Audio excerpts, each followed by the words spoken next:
اعملوا, get to work. Work.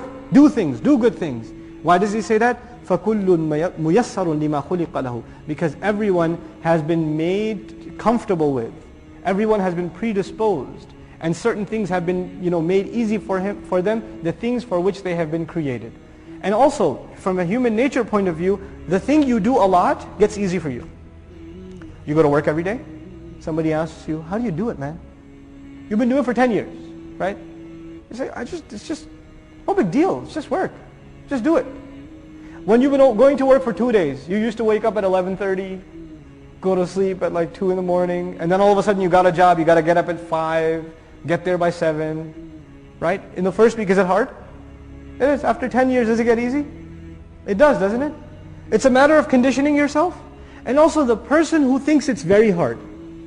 This is a very important point. The person who thinks it's very, very hard. You know what happens to them? They end up failing and losing their job.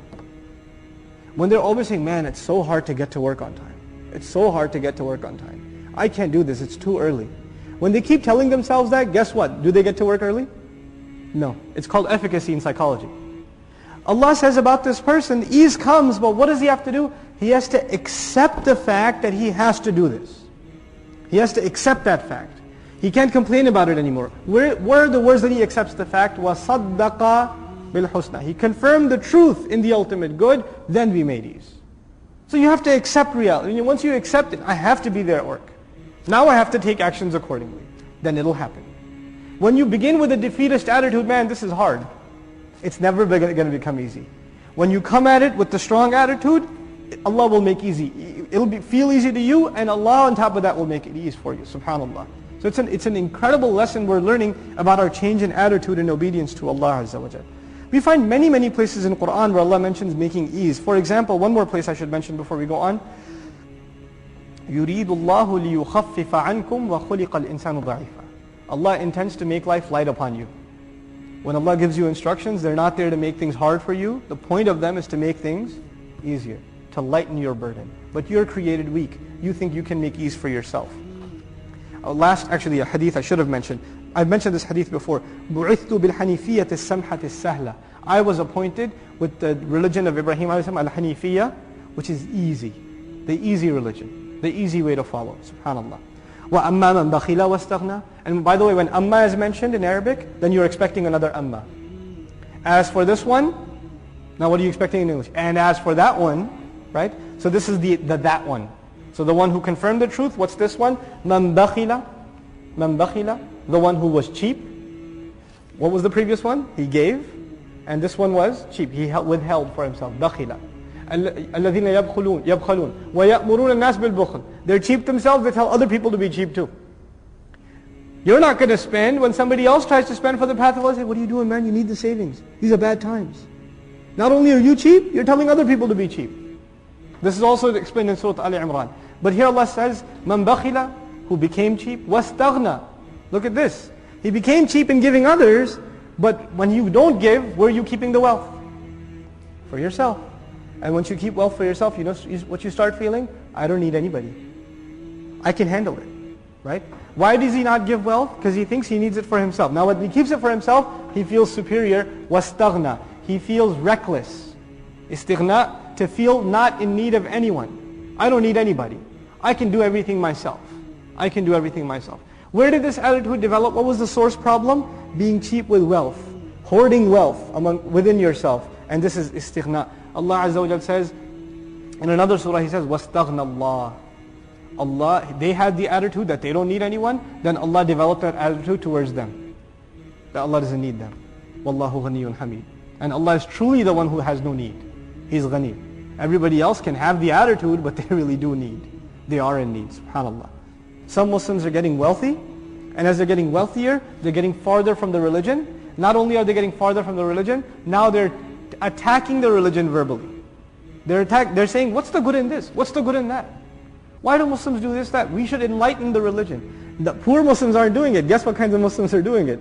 First they get wealth, they don't give, and then they start lying against the ultimate good. وَكَذَّبَ بِالْحُسْنَى. Where did it come from? First cheapness themselves.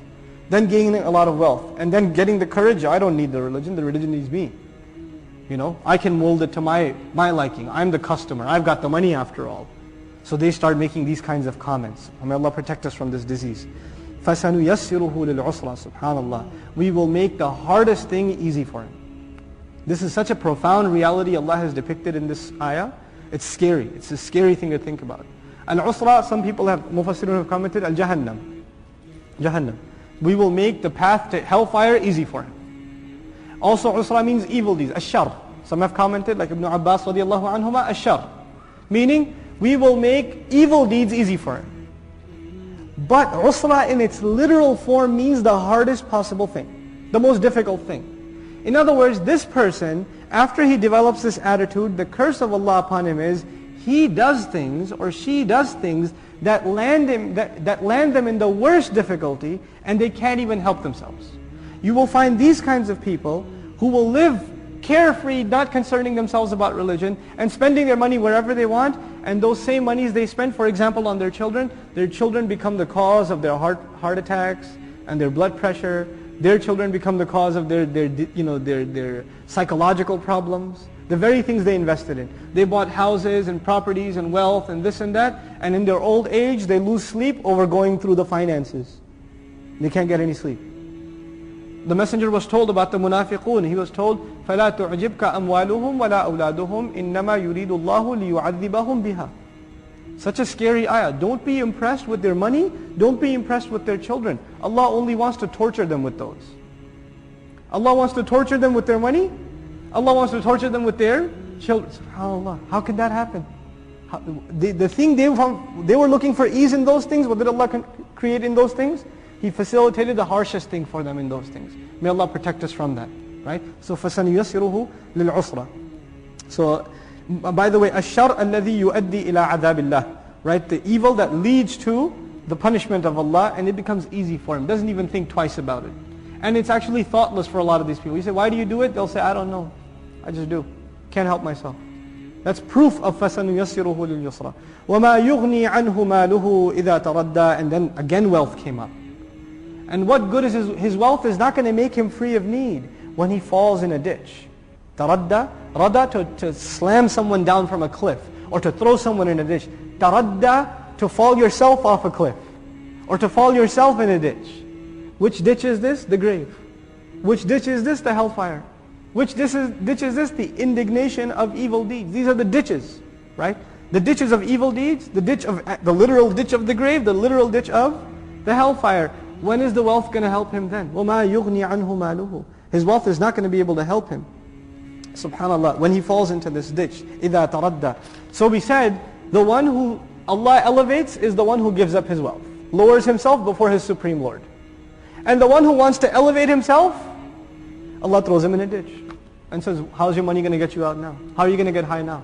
Why do people hold on to money? Status. Istighna, we just read, right? Istighna. They want to feel free of need. They want to feel above. They want to show this status. But Allah Azza wa Jalla says, how are you going to show that status when you fall into that ditch? Then He says something beautiful. Inna alayna lal huda. You know, you can have all the wealth in the world. There is one wealth you cannot have. You don't own it. You will never own it. As guidance. Allah says it is only upon us, truly, to give guidance. It's only ours. However wealthy you get, how poor you are, it's not yours. It is only, alayna muqaddam, jar wa majroor muqaddam. It's only upon us to give guidance. Guidance will not come to you from anywhere else. It's been interpreted in two ways.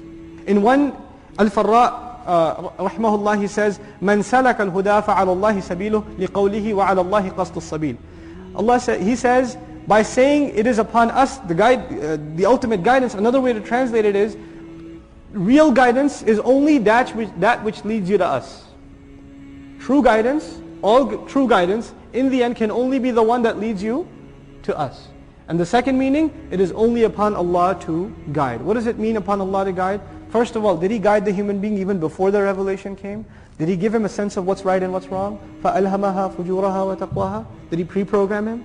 And then on top of that, did He give him al-husna also on top of that, revelation? Did He guide him on top of that too? Didn't He say, this guidance can only come from Allah. This pre-programmed guidance inside of you and this revealed guidance from above can only come from Allah. And on top of that, if you're seeking guidance, the end of it will not be wealth. the end of it will not be fame. The end of it can only be who? Allah. فَأَنذَرْتُكُمْ, then I have warned you. In the previous surah, a messenger was warning. In this surah, Allah Himself is warning. In the previous surah, the messenger was warning, watch out, don't do this. He was warning to stay away from a bad deed. In this surah, Allah is warning you not of the bad deed, but of the consequences. It's more powerful for two reasons. He's not just saying don't do bad things. He's saying, I'm warning you about a fire. He mentioned the punishment first. He mentioned the punishment. Naran, taladda. Taladda is something, the Arabic equivalents are tatawaqqad wa tatahawwaj. Something that keeps sparking. Something that keeps, the kinds of flame that make lots of noise. Right? This taladda. And this originally is tataladda. But the anger is manifest of Allah. When He doesn't say tataladda, He says taladda. It actually illustrates anger of Allah Azza wa Jal. So I'm warning you about a fire that keeps blazing and keeps popping and keeps crackling. SubhanAllah. Now after He gives us this warning, حَذَّرْتُكُمْ وَخَوَّفْتُكُمْ نَارًا, as Shawkani comments, rahimahullah, نَارًا, I'm thoroughly warning you, and I'm scaring you. You should know something about the word indar. Indar, that's andartukum, I'm warning you. Mundhir, commonly translated as warner, right? What does indar mean? Indar means to sit somebody down and to make them aware of the entire situation, as if to assume they don't realize the danger they're in. You make them aware of the entire situation. You make them realize if they continue the way they're going, there's a great danger ahead of them. And then finally to scare them of that danger. To thoroughly inform and warn. That's called indar. By using that word in this ayah, Allah is saying the Qur'an is enough to make you fully aware of the kind of situation you're in, fully aware of where you're headed, and fully aware of what that's going to do to you. That's indar. فَأَنذَرْتُكُمْ نَارًا تَلَظَّى. Another very subtle beauty of Qur'an. Allah warns about the fire in the past tense. I have warned you. أَنذَرْتُكُمْ. I've warned you. Past tense. Similarly, we read before, إِنَّا أَنذَرْنَاكُمْ عَذَابًا قَرِيبًا. We have warned you. No doubt it is we who have warned you about it. Past tense again. Past tense warning. Similarly, فَقُلْ أَنذَرْتُكُمْ صَاعِقَةً مِثْلَ صَاعِقَةِ عَادٍ وَثَمُودٍ. I have warned you about an explosion like the likes of the explosion of Ad and Thamud. Warned, warned, warned. Past tense.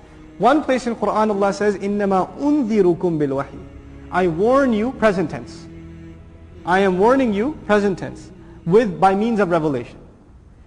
Ash-Sha'arawi rahimahullah commented beautifully upon this.